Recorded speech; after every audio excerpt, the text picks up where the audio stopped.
All right. So, good evening, everyone. Welcome to the discussion of preventing gun violence, sponsored by the League of Women Voters of Colorado's Task Force on Gun Violence Prevention. I'm Rionda Osman, and this evening our guest is Eileen McCarron, president of Colorado Ceasefire Legislative Action. This evening, Eileen will tell us how the legislative session went this year. And I don't think it's a spoiler if I tell you that there were 35 gun bills passed.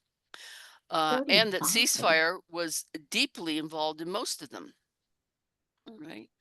Eileen grew up in Florida and received a BS from Eckerd College in math and MS from Virginia Tech in geophysics. She has had a variety of careers: computer programmer, geophysicist, advocate, and math teacher. When in Texas, she became active with Texans Against Gun Violence and brought her passion for improving public safety to Colorado when she and her husband Bill moved here in 1999. In 2000, she was one of the founders of Colorado Ceasefire. And Ceasefire has been instrumental in initiating or working for enactment of gun violence prevention laws in Colorado. And just some of those laws are the universal background checks, large capacity magazine ban, extreme risk protection orders, safe storage in homes and vehicles, establishing the Office of Gun Violence Prevention, gun show requirements, and more. So we are recording this session, and the recording will be posted on the League's YouTube channel. Eileen will have time to respond to questions, and I ask that you put the questions into the chat, and we'll address them at the end of her remarks.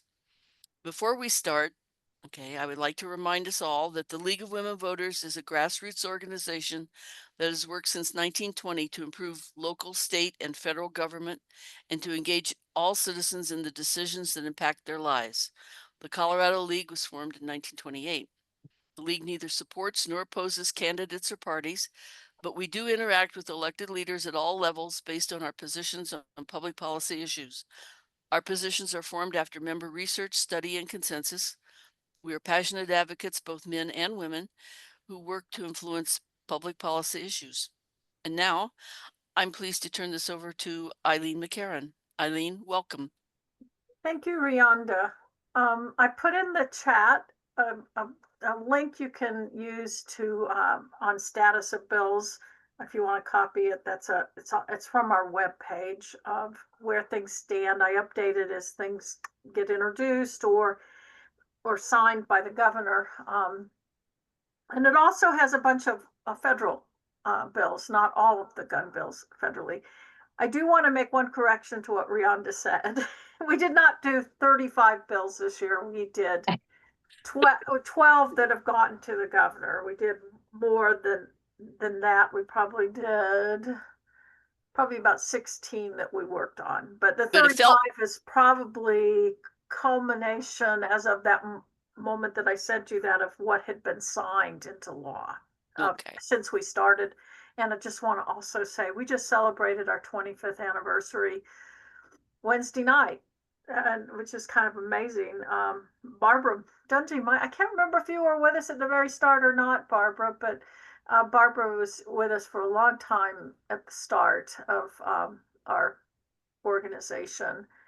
And we kind of started out just working on one election, and then lo and behold, then we were there for we've become for the duration and added advocacy and other things. So I will open my PowerPoint and hopefully you can let me share that.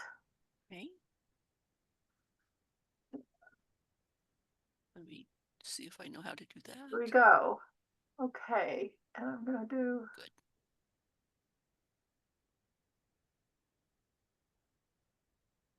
So I'm hopefully everyone can see that. If you nod your head, if you can see it. Okay, great. Okay. So I'm going to talk about the firearms legislation this year at the Colorado Capitol. And it was a banner year. But before I do that, I just want to give a status report kind of on gun violence in the state of Colorado, looking at fatalities and knowing there are like 3 times as many that are non-fatal injuries. In 2023, which is the last day we have official data from the CDPHE, Colorado Department of Public Health and Environment, there were 1,012 deaths. It takes probably about half a year till you can get the data for the last year. So we don't have the 2024 data from CDPHE yet. But of that, there were 259 homicides, which was down from 304. You may know that during the pandemic, gun violence dramatically shot up all over the country, we kind of knew that was going to happen when gun buying went like crazy and people were out going buying guns, which always struck me as kind of strange because, how do you shoot the virus? But if people got scared of each other and went out and bought guns in big time and in a big way, and we knew that there would be increases in deaths because of it. But as you'll notice, there's 717 suicides, which actually went up in 2023 from 2024. Colorado is a high suicide state. And these were gun suicides, not all suicides.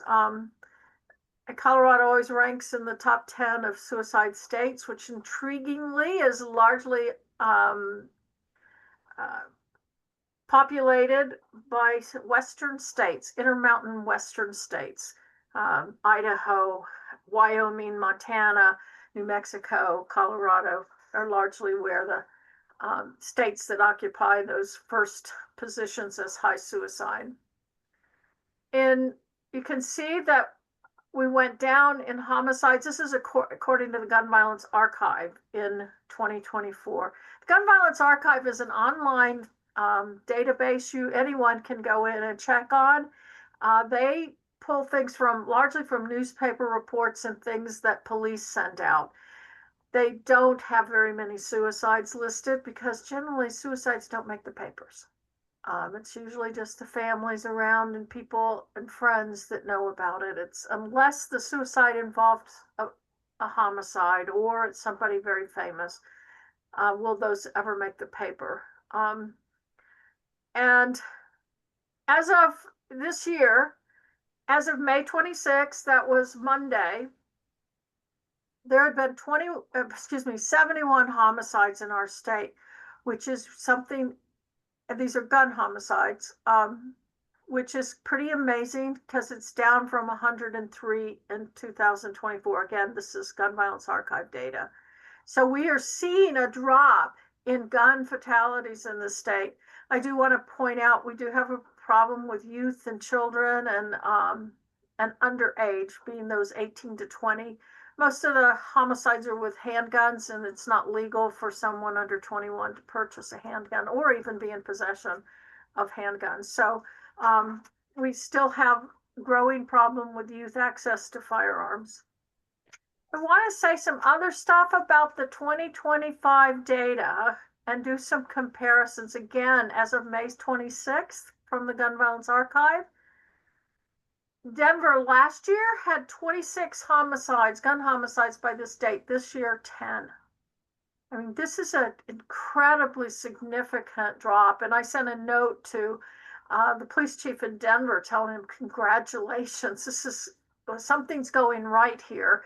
I'd like to think it's also some of the laws we passed are kicking in. We'll see. Colorado Springs, unfortunately, is a little bit higher. Aurora, and one more. And Pueblo also had tremendous drop in gun deaths between last year and this year. I put this little graph out. This is a graph going back from 2001 till the 2024.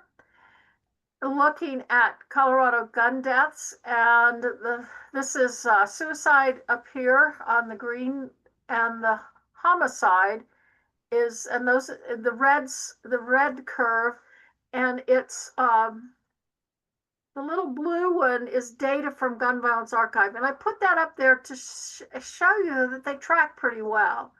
That what the gun homicides come out in from CDPHE will come out later, tracks pretty well to what we have for what we're finding from the Gun Violence Archive. There are reasons, without my getting into the weeds, which is very boring and not very instructive, there are reasons we would expect them not to be exactly alike. So I wouldn't be concerned that they're not. I would be floored if they were exactly on. Another graph I put up is the green triangles are gun purchases, and this is thousands of gun purchases by year going back to 2001. And I plot this because the blue is all gun deaths. The red are suicides, and the X's are homicides, gun homicides. But I always find it rather amazing how the number of guns purchased in the green triangles is very similar to the curve we see for gun deaths, gun fatalities. And I did pull them out and did a correlation, and it's somewhere, the correlation coefficient, for those of you who are statisticians or know about what all that means, it's a strong correlation, like 0.8 something. So it's, these curves do track one another well. I also want to tell a little bit too about the nature of the political realm and the effects on passing gun laws.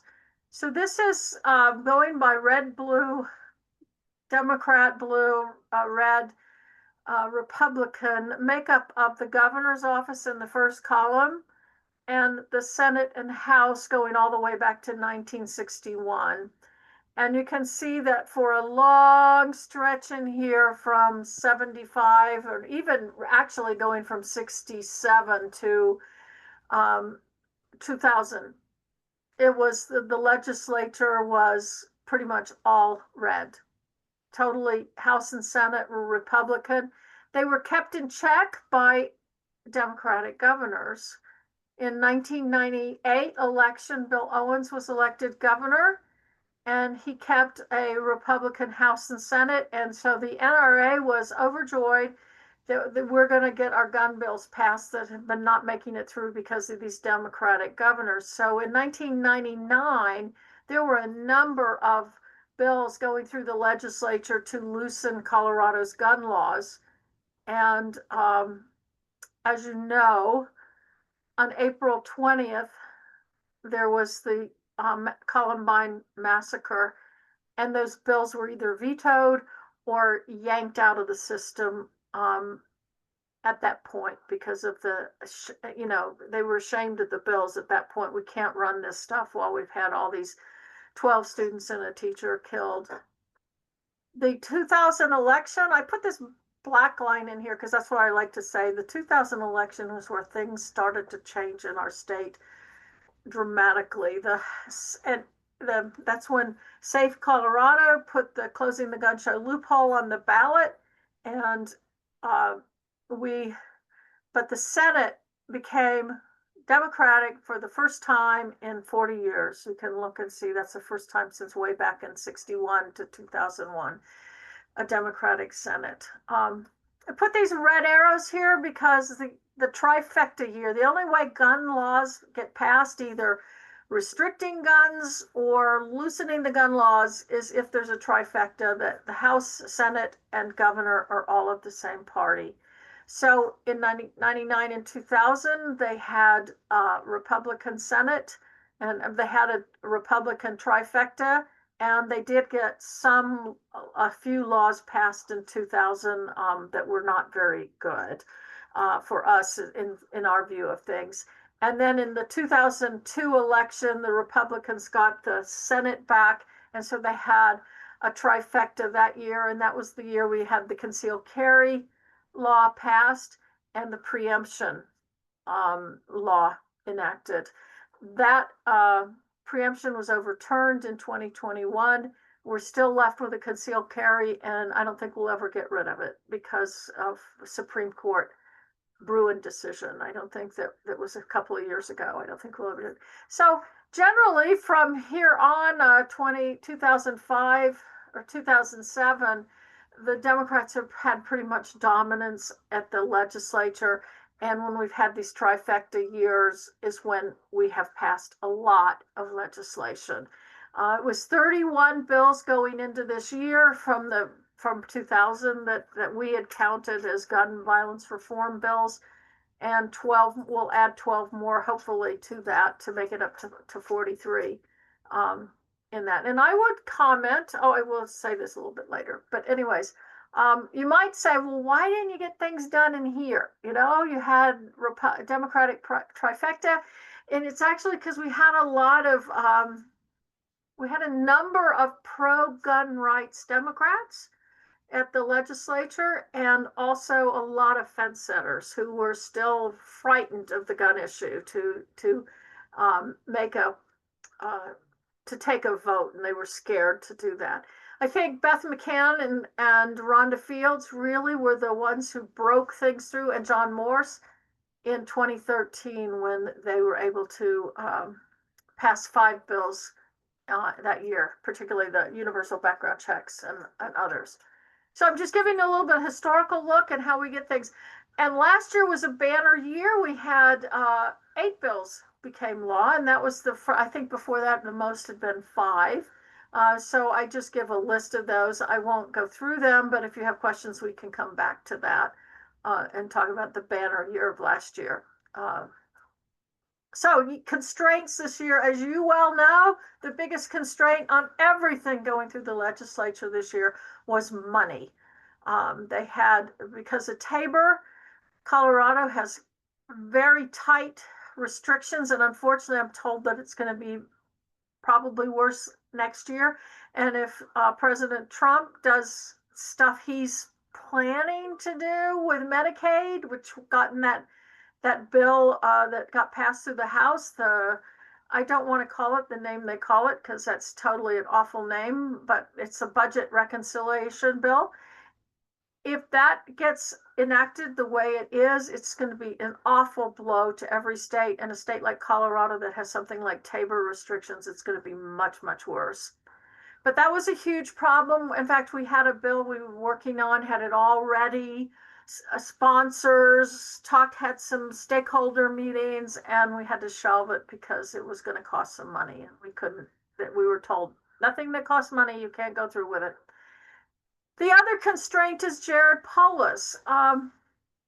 Bless his heart, he has signed more gun laws than anyone else in the history of Colorado, but he often has his hands in the play. His staff will come and say, we're not happy with this. We're going to have to do something. Governor might veto it if you don't make these changes. He's basically got a lot of libertarian leanings, so we are kind of restricted in things. And I can tell you there were a number of bills that got changed this year and amended at his office's behest. So I'll start out with the bad bills that were defeated. Over the 25 years that ceasefire's been working at the legislature, a lot of the first 10 years where a lot of it was defensive, but we have defeated, and I say ceasefire, other people working too since 2013, but ceasefire pretty much had the whole field we had to work on up until 2013. In those 25 years, we've defeated well over 100 bills that were bad. But this year, 3 of them bad. One was going to repeal the gun dealer permitting law that we passed last year. This is largely to get the gun dealers following the law. Of the laws of the state of Colorado, many of them aren't. If you go into a gun store, you'll see they're still selling high-capacity magazines. They've been banned since 2013, and they still sell them. Why is that? Because law enforcement turns the other way and doesn't care. The sheriffs don't care. We even called sheriffs about it one time, and they were just like, we don't have time to deal with this. Luckily, from a bill from last year, Senate Bill 3 from last year, CBI now has ability to do enforcement of gun laws. So hopefully that will come into play. That law, the one that was defeated this year, it not only repealed the 2024 gun dealer permitting law, it also went in and changed the concealed carry law to loosen it in a number of ways, and also took away the repeal of preemption that we did in 2021. Preemption is where cities and counties cannot pass stronger laws than state laws. We actually, that was a law that was passed in 2003, and we repealed it in 2021. There was also, as there has been like 14 times, I think, it's been a permitless concealed carry. That is that you could carry firearms in this state without having a permit. You wake up and go, I think I'm good to go. As long as you think you're legal to carry a gun, you can carry it. There are like 29 states that have that right now. But we have successfully defeated that bill. And when I say we now, I am inclusive of a number of other groups, CFCU being one of them, Moms Demand Action, Brady, and Giffords being the prominent groups. They are speaking at the legislature. And then there was a bill this year that was said, suppose like in your home, you say, you aren't allowed to bring a gun in my home. I don't want him in the house. And something happened. Some people broke into your house, and this person, one of your guests, was a gun owner and was injured in this event. That would allow the gun owner who couldn't have the gun to sue you. We defeated that. That would apply to businesses, and it would apply anywhere. Businesses, governments, everywhere. So on to this year's bill, the big bill that got all the attention. And Stephanie, you have a question. Can I address your question now? Sure, sure. And I'll be really brief, Eileen. And that is with regard to the uneven enforcement of a number of the state's gun laws. What about the Attorney General? I mean, what is the role of the Department of Justice and specifically the Office of the Attorney General in when there are reports of laws not being enforced by local law enforcement? What can they do? Yeah, that's a good question, and I don't have the answer to it. I know they don't have a police force to go out and arrest. No. And the Attorney General's largely the state is not in a prosecutorial realm in the sense of prosecuting individual crimes. They largely are looking at more broad issues. But that's a good question to bring up with Phil Weiser and maybe whoever becomes his successor at the AG's office, because he is term limited. But that's a good point. And I think the first place probably is to start too with CBI. And I'll mention that a little bit later about what we'll do. And I realize I'm talking too much, so I'm going to try to go a little faster. The big bill everybody was talking about was the semi-automatic firearms bill. It got national attention. 2 years in a row, we've had an assault weapons ban. They both failed, and this was a different effort to go after. And it would go after guns that could take high capacity magazines coming in as interchangeable, detachable magazines that you would have. First, it was a ban, but the governor came in and said, I won't sign this. And they changed it to you have to take a specialized training class in order to be able to purchase these. And it does have some it does not apply to, or rimfire, things that are non-gas operated pistols, some other things. But it also bans rapid fire devices such as bump stocks and some other rapid fire things that can turn a semi-automatic into, in essence, an automatic weapon. That is the difference between semi-automatic. A semi-automatic, you have to pull your finger on the trigger every single time you fire. An automatic, you hold your finger down and it keeps firing away. Those are illegal unless you have a special license. That one's been signed into law. It doesn't become effective till next year. A voluntary law no-buy list. This is really a very interesting bill. I think it's largely a suicide prevention. So if I am feeling that, Eileen, you are feeling suicidal a lot of the time or something, or sometimes, and maybe while I'm in a period of being rational, that I can go and ask CBI to put me on a no-buy list. So so that I can't go buy a gun at a time when I'm pretty depressed or something of that nature. So it's all a self-imposed. Nevertheless, the Rocky Mountain gun owners were out there in force opposing it.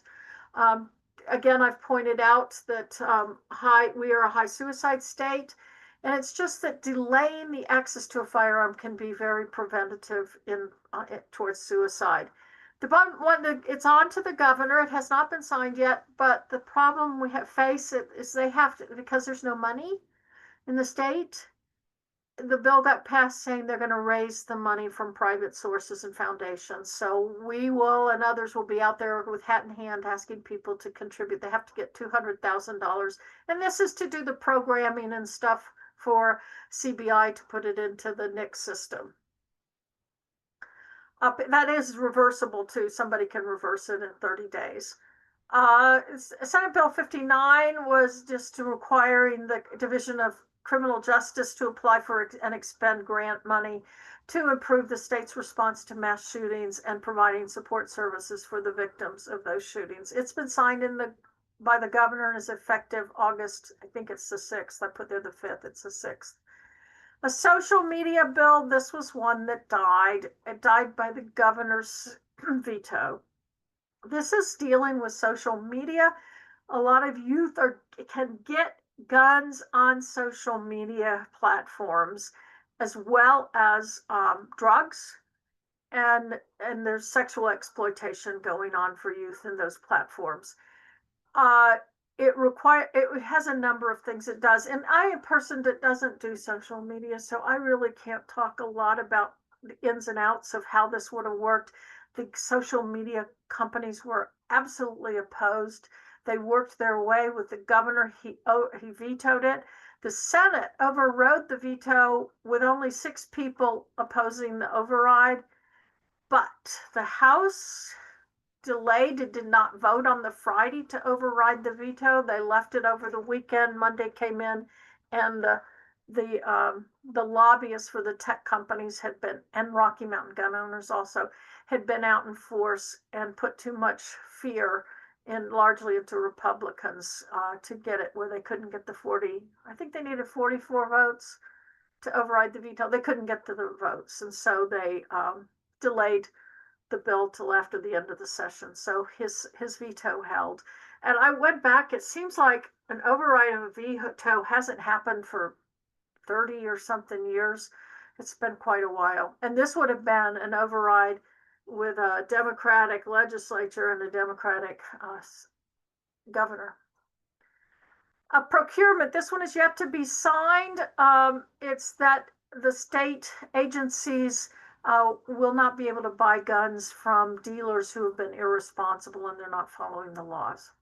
They wanted to do also that they would destroy the weapons when they were retired. They couldn't do that because of money. Anyways, it would have cost the state money. This was a fascinating bill that Senator Hinrichsen in Pueblo came up with, and something I never would have thought of. It would allow an FFL to request whether a firearm has been reported as lost or stolen or been used in a crime, and then they can go to their sheriff and ask, is this serial number, is this a problematic firearm? Because, these firearm dealers also purchase guns from people. And so this is a way to protect them from becoming a dispenser of illegal firearms, in essence, firearms that are stolen, lost, or been involved in crime. It also has a penalty, though, if they knowingly purchase such a gun. So like if they had asked and they were told, yes, this has been stolen, if they go ahead and purchase it, they could be subject to a penalty. This is on to the governor. Has not signed it yet. I believe he will sign it. So it's a great bill. Of course, the gun rights community opposed it. It's just allowing them to do something if they wish. Felony for firearm theft. This is a bill that not all groups in the gun violence prevention community supported.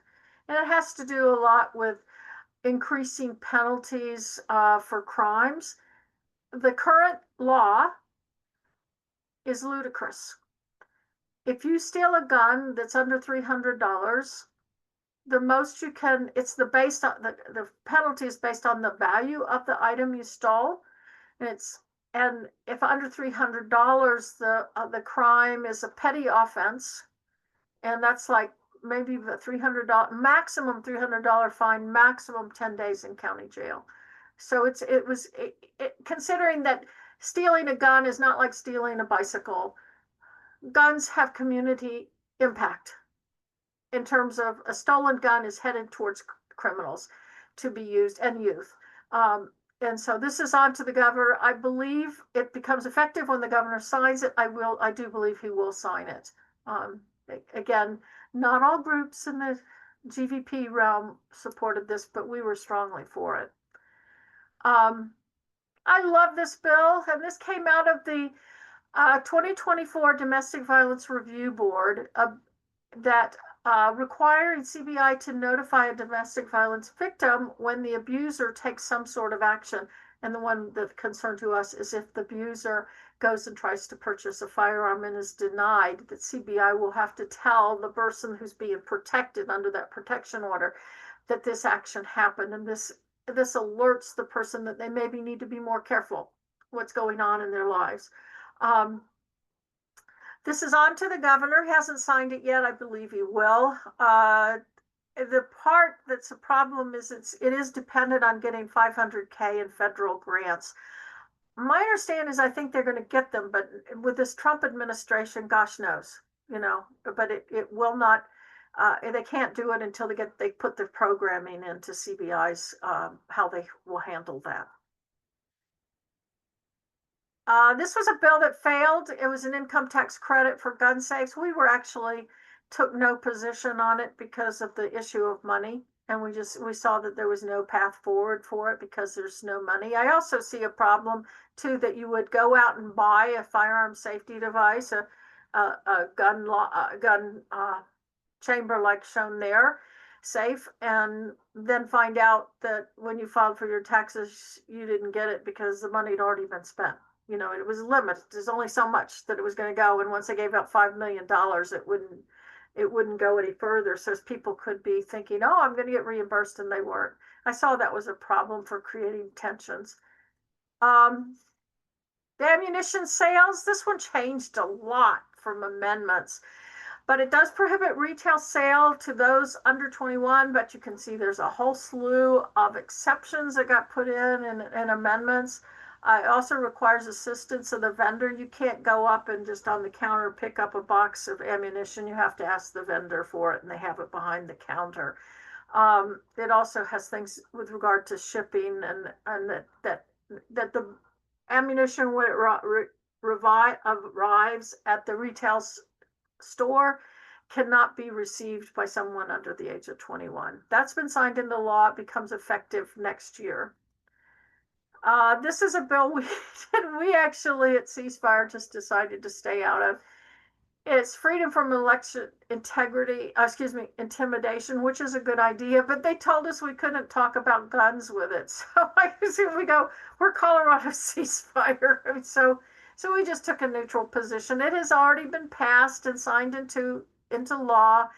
And I think it's great. It's a great bill. It prohibits an individual from intimidating, threatening, or coercing someone in election activities. And then the intimidation includes firearms and toy firearms. And it allows people, election personnel and others, to sue those who do intimidate them. That becomes effective this August.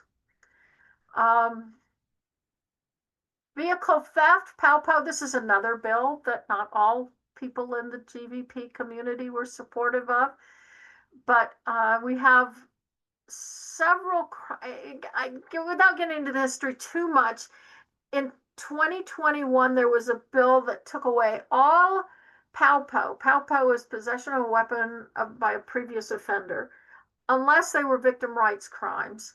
Well, we found that there were all slew of really violent crimes that are not considered victims' rights crimes. So in 2022, we got another 61 felonies added to being PALPO eligible. Two that did not meet the support of what was called the CCJJ, which doesn't exist anymore, the Criminal I forget the name of it, but it was a justice, criminal justice and children's justice, juvenile justice committee. They voted not to include drug dealing and motor vehicle theft in that. The police very much wanted it. The public defenders did not. It did get added this year that to have the third, it's upon your third motor vehicle theft conviction that you now are eligible for PALPO. And the reason they did so many is they didn't want to catch youth who were doing, you know, borrowing uncle's car for joyrides at night. So they figured by 3 times, they figured out, this is not the thing to do. They also put in there that people can request to be removed, that the PALPO be removed after 10 years. That's already been signed by the governor. It's already effective. Gun show requirements. This is the one Ceasefire worked on the most, and that's because we've been visiting gun shows and find that we have found just awful things going on at the gun shows. We have observed thousands of high capacity magazines are being sold. Ghost guns. We actually, one of our observers observed an actual ghost gun sale where the vendor even went through, yes, you don't need to go through a background check for this, and because it's a ghost gun, whatever. We also have seen displays of silencers for sale at things. So now because we had this money restriction, we couldn't do all the stuff we wanted to do, but we did get the promoters have to have liability insurance, obtain vendor compliance certificates. That is, the vendors they have to sign on that I will obey all state, local, federal laws. And that they watched the waiting periods. We noticed that when we exited, nobody checked us, or there were cursory check at best. That they have to be an FFL and have a state permit. The vendors, they have to secure the guns. Most of them do now, but these that have to do it. Every gun purchase has to have safe storage information, and likewise, the ammunition has to be behind the counter. That's not effective till January 1st. We were told by the governor that we could not,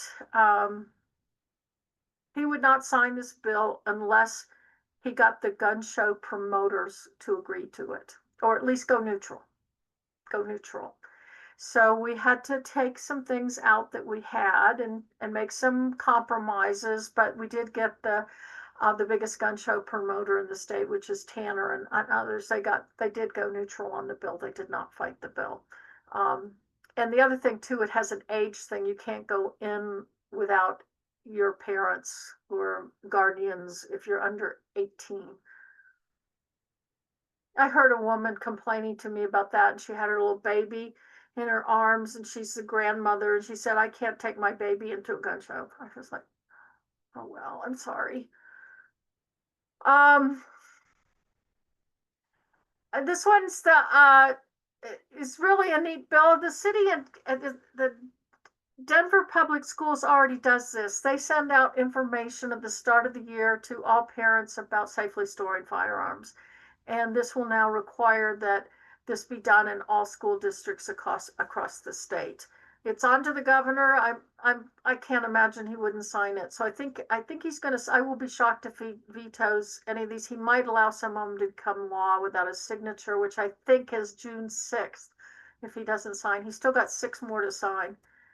Okay, question: do state gun laws make a difference? I just always want to ask this. You go, oh, because we got these federal things. Why couldn't we bother with state laws? And this is a graph. And it's from a couple years ago, but it's a rank of gun deaths. And so I need to explain where we are. This is the rate of gun deaths. So 0 means you don't have many gun deaths. Excuse me. The rank of gun laws. Stronger gun laws are this way. Stronger gun laws are in this, 50 is the state with the strongest gun laws.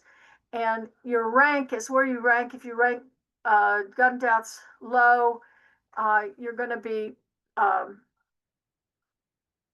and then the higher gun deaths are up at these. And you can see that if you have stronger gun laws, you have fewer gun deaths. Here we are, fewer gun deaths and with strong gun laws.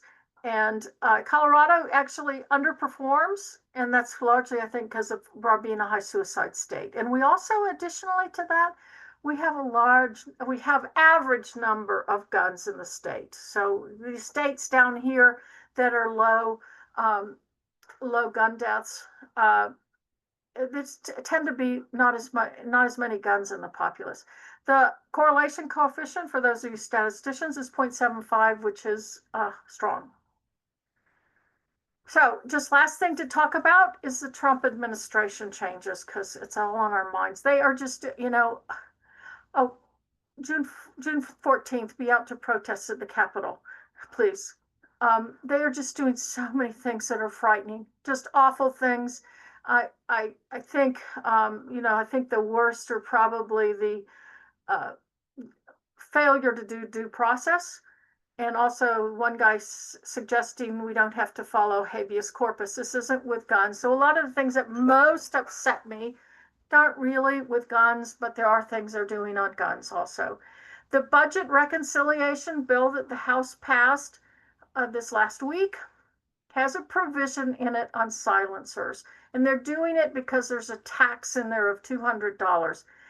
That tax and that whole thing was put in the 1934 trying to fight gangland, gang mobsters in the 30s who used silencers to do some of their mayhem. And so in addition to doing the automatic weapons and silencers were included, there's a whole bunch of other things included like grenades and other things, mines. You have to buy a special license, which is actually done as a tax of $200. And back in 1934, that was like maybe $1,700 today. Today, they have never changed the number, so $200 is not a big deal now. It was back in 1934. Because it's a tax, they've stuck it into this budget reconciliation bill. I think the thing is not, the issue is not the money, the issue is the danger these silencers present to our communities. They say mass shootings, that people won't be able to know where is the shooter. There's also just all the gangland stuff too with silencers. They are dangerous. They make guns dangerous. They call them hearing protection. Actually, I even said this on a thing today. If you're out hunting and people are using silencers in their huntings, you may not even know people out there shooting, and you're walking right into a shooting zone and not even knowing it. So it's a danger. Actually, under this current law, it's not just that you pay this $200 fee, you also have to go to your local law enforcement and get approved. As my understanding, you have to get approved that they say it, and many law enforcement will not approve these. That isn't to say they aren't out there, but they won't. It's also, this bill also I'm just throwing this in because most people are looking at the Medicaid. It's huge Medicaid cuts that are going to have an incredible impact on our state if this gets passed. But most people don't know that it also will have cuts in Medicare because of the deficit provision that is in law. It's going to go into deficits, which are going to force them to cut Medicare. They abolished the White House Office of Gun Violence Prevention. We just had one of the co-deputy directors out here speaking at our 25th anniversary. Those two co-directors had resigned just before Trump came in because they knew they could see the writing on the wall. The ATF recently invited gun dealers who'd been revoked, had their licenses revoked for breaking the law, to reapply. They also removed a memorial exhibit in their building that was a memorial to 120 people who had died at the hands of guns. And they allowed a sale. They just happened, I think, last week, are allowing the sale of forced reset triggers. And the ATF is returning those to people they confiscated them from. I want you to know that since Colorado's Senate Bill 25003 includes a prohibition on rapid fire mechanisms, and that was effective immediately. So this will not have any effect on us here in Colorado, except the ones they bring in from out of state, but they're still illegal in our state. They've tremendous cuts in community gun violence prevention groups. I think there've been over, I think I saw 373 groups have had their funds cut. This is a huge system in place to work with people in communities that are suffering from gun violence to address the problems so that people don't get involved in gun violence or they don't go back to it if they were involved. Been very effective in many communities. Mental health grants for schools were ended. That was in the Bipartisan's Community Safety Act. So money's going to that. I can't remember the amount of money, but they were totally ended. The Department of Justice under Pam Bondi has set up a Second Amendment task force to go looking at all the laws that seem to be what they will interpret as infringing on the Second Amendment. And then even here in Colorado, the Republican legislators and also gun rights groups have appealed to the Department of Justice to review Colorado gun laws. First, it was just Senate Bill 3. Now it's all Colorado's laws with respect to the Second Amendment. Some court decisions, just the last thing. These are some things in 2025. The Supreme Court upheld the restrictions on ghost guns. That was in March. They declined to review a Minnesota concealed carry age restriction, which went back to the appeals court then, which ruled that Minnesota could not deny people between the ages of 18 and 21 from getting concealed carry licenses. That may have an effect, that may have an effect on us here in Colorado eventually. In the appeals courts, they held up a California ban on firearms for felons, which is great because I'm worried about that one going to the Supreme Court because Amy Coney Barrett had indicated she didn't agree with that under federal law, felons can't buy guns. Under Colorado law, they can't buy them, but they can possess them. Also under federal law, felons cannot possess guns. But after we changed our PALPO in 2021, it's not as strict under Colorado. And also the federal law in the appeals court, they did a minimum. This is the 5th district, if you know. 5th district, incredibly conservative district down in Texas and Louisiana. And they ruled a minimum age of 21 for handguns under federal law is unconstitutional. So if you have, I just thank you for your listening and for regular updates on the progress of proposals or any proposals yet to come in the future. You can sign up for our newsletter by going to www.coloradoceasefire.org.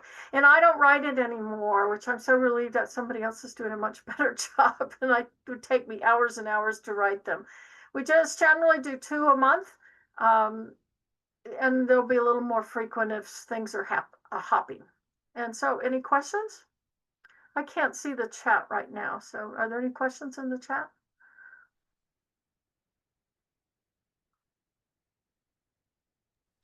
There are no questions right now. Let's see. What was your favorite bill this year? Well, obviously, because I worked on it so much and helped write it and helped to do the investigations on it was the gun show bill. Yeah. And it's only, it's kind of things you take to heart because you can see the need for it and sit down with the bill drafters and the sponsors and say, how can we put this into law and what can we do? And I'm excited about it. It was interesting because of money. We have these the gun show promoters also have to send a plan of what they're going to do and an outline describing their event to the local law enforcement. And we wanted to do that with CBI, send it to CBI also. But once the guy, we were told if you send it to CBI, that costs money to the state because just for them to receive it, it costs money. So you can't do that. You'll have money. So what we're going to have to do is watch for the gun shows and call CBI and say, they're coming up this weekend. You might want to go watch. You might ask the police and what if they got everything that they need. Are these guys obeying the law? So I mean, we'll have to do some self implementation enforcement on our own by just notifying people. But CBI hopefully will get involved. If not, we're going to have to think other ways on implementation. Maybe just